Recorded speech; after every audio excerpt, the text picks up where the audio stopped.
चौथे नंबर पर लाला। लाला। कारण भी समझते जाइएगा इसका। लाला या श्रीवास्तव कहा जाता है इनको। पहले नंबर पर ये इसलिए कि पंडित जवाहरलाल नेहरू जी देश की प्रधानमंत्री की कुर्सी पर। दूसरे नंबर पर ये इसलिए कि पूरे भारत देश में इन्हीं के इर्द गिर्द शासन सत्ता। तीसरे नंबर पर बनिया देवता इसलिए कि रोजी रोजगार सारे कल कारखाने इनके हाथ में। गलत तो नहीं। चौथे नंबर पर ये लाला श्रीवास्तव इसलिए कि उस समय लाला पटवारी हुआ करते थे, खेत का सारा दस्तावेज इन्हीं के पास होता था। ये अपनी कलम से जिंदा को मुर्दा और मुर्दा को जिंदा लिख दिए, तो आप अगर जिंदा हैं और मुर्दा लिख दिए तो पूरा जीवन छटपटाते रहेंगे। जब तक उनकी कलम नहीं चलेगी आप जिंदा नहीं। भैया बैठ जाइए, आप तो कोई काम नहीं, बैठ जाइए आप। और इसके बाद पांचवें नंबर पर पांचवें नंबर पर यादव जी। जाट। जाट जानते हैं? पश्चिमी उत्तर प्रदेश में थोड़ी सी संख्या में रहते हैं, 2.5% है उत्तर प्रदेश में। जिसकी अगुवाई चौधरी चरण सिंह जी करते थे। वो देश के प्रधानमंत्री भी हुए थे और उत्तर प्रदेश के मुख्यमंत्री भी हुए थे। बात समझ में आई? हाँ, उधर सैनी बेल्ट में है। उधर रामपुर से जब आगे चलेंगे, रामपुर, अमरोहा, बिजनौर, मेरठ, शामली और सहारनपुर तक, बुलंदशहर तक सब लोग वही लोग हैं। ठीक है, बहुत छोटी सी संख्या में रहता है लेकिन बहुत मजबूत समाज है कि नहीं? उसके बाद समय बीतता चला गया। उसके बाद इसी वोट की ताकत को पहचान गए कौन? नहीं, सबसे पहले इसी वोट की कीमत को पहचान गए माननीय कांशीराम साहब। माननीय कांशीराम साहब ने जब पहचान गए तो अपनी बिरादरी को, जैसे आज हम बता रहे हैं इसी तरह से बताए, और जब बताए तो उनकी बिरादरी के लोगों ने उनका साथ दिया, उनके समाज के लोगों ने उनका साथ दिया, और उन्होंने भी उत्तर प्रदेश में 4 बार मुख्यमंत्री बने कि नहीं बने? बने ना बहन जी? बहन जी बनी ना? तो उसके बाद गौतम, जिसको पश्चिमी उत्तर प्रदेश में जाटो कहते हैं, क्यों? ठीक। उसके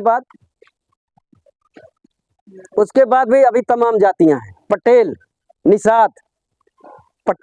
निषाद, चौहान, और क्या नाम आपके पटेल हो गए, अनुप्रिया पटेल जी अगुवाई करती हैं। निषाद हो गए, डॉक्टर संजय निषाद जी अगुवाई करते हैं। राजभर, ओम प्रकाश राजभर जी अगुवाई करते हैं। जबकि उत्तर प्रदेश में इनकी संख्या बहुत थोड़ी है। उत्तर प्रदेश में हिंदू कही जाने वाली जातियों में 1% से कम राजभर समाज है। उसकी अगुवाई ओम प्रकाश राजभर जी करते हैं उस सरकार में।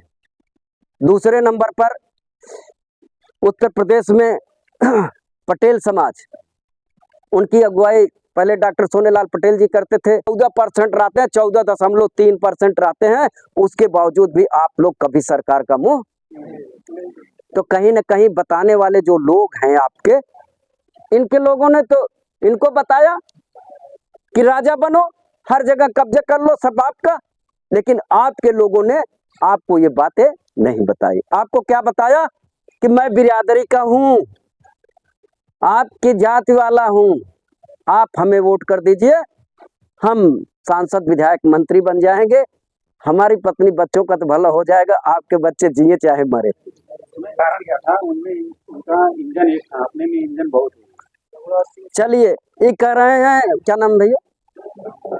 राम प्रकाश मौर्य जी कह रहे हैं कि उनके अगुवाई करने वाले एक थे और अपने में बहुत हैं।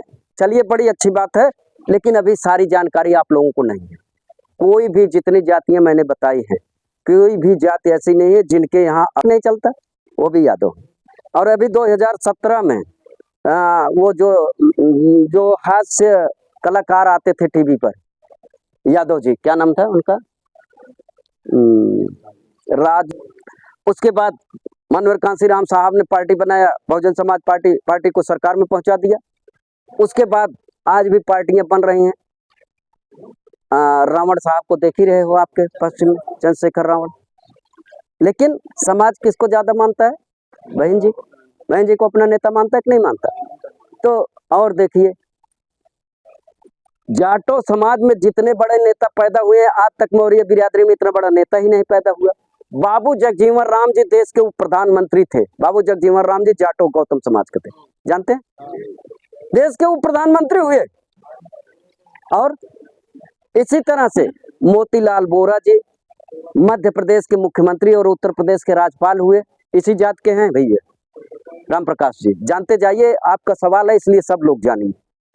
ठीक, मोतीलाल वोरा जी, सुशील शिंदे जी, माता प्रसाद जी, ये सब लोग उसी समाज से आते हैं, लेकिन केंद्रीय कैबिनेट मंत्री हुआ करते थे। अभी तक तो अपनी बिरादरी में खाली उप मुख्यमंत्री तक पहुंचा पाए हैं आप लोग।